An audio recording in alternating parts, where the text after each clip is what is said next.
Hola a todos. Hoy nos embarcamos en un viaje increíble, directo al corazón del poder de la antigua Roma. Vamos a explorar juntos cómo funcionaba su gobierno y cómo un cambio clave lo transformó por completo y para siempre. A ver, si pensamos en el centro neurálgico de Roma, tenemos que imaginarnos el Foro. Pero ojo, no era una simple plaza. Para nada, era el epicentro de la vida romana. Ahí estaban los templos más sagrados y, lo más importante para nuestra historia, todas las instituciones políticas donde se cocinaban las grandes decisiones. Claro, con un lugar tan vital, la pregunta es casi obligada.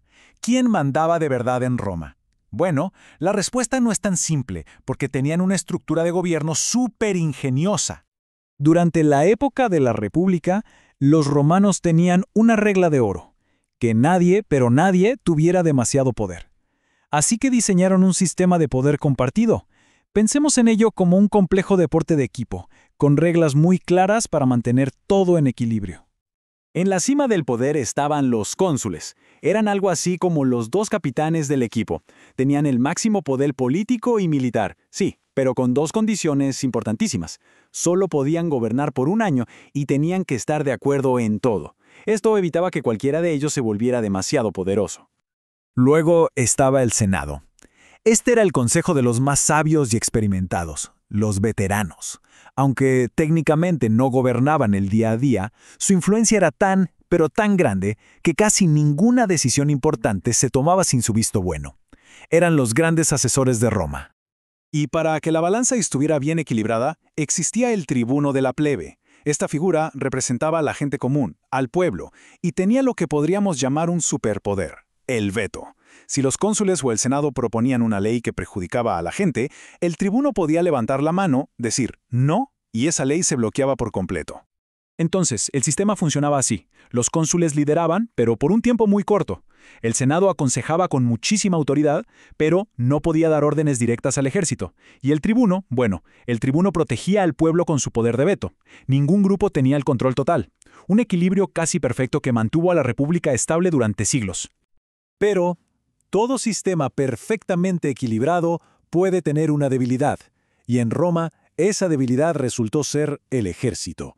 La misma fuerza que había protegido y expandido sus fronteras se convirtió en la herramienta que terminaría por romper la República. Y aquí es donde todo empieza a cambiar de verdad. A partir del siglo I a.C., algo fundamental se quebró: la lealtad. Los soldados que antes luchaban por Roma, por la República, empezaron a luchar por sus generales. ¿Por qué? Porque esos generales les prometían tierras, riquezas, un futuro. Su lealtad pasó de ser a una idea a ser a una persona. Esto provocó el ascenso de figuras carismáticas, como el famosísimo Julio César. Eran líderes militares con ejércitos que les eran leales a ellos y solo a ellos. Y claro, no tardaron en usar ese poder militar para sus propias ambiciones políticas, poniendo en jaque a todo el sistema republicano. Un gran historiador, Ronald Syme, lo resumió de una forma brillante. Dijo que la política romana de la época se definía por la lucha por el poder, la riqueza y la gloria. Es decir, el bien común quedó en segundo plano. Ahora se trataba de una competencia feroz por el beneficio personal. La consecuencia de todo esto era casi inevitable. Con un ejército leal a hombres y no a la República, el viejo sistema de poder compartido simplemente se vino abajo. Y de sus cenizas estaba a punto de nacer un nuevo orden, gobernado por una sola persona. Los pasos fueron muy claros. Primero, los generales se ganan la lealtad de los soldados. Luego, usan a esos ejércitos privados para luchar entre ellos en terribles guerras civiles. El sistema de cónsules y senado no pudo aguantar tanta presión y se rompió en 1000 pedazos, dejando el camino libre para que un solo vencedor tomara todo el poder. Con la llegada del imperio, las reglas del juego cambiaron por completo. Un nuevo líder, el emperador, lo controlaba todo. Y esto, por supuesto, redefinió para siempre el papel del ejército romano. A partir de ahora, ya no había ninguna duda sobre quién estaba al mando.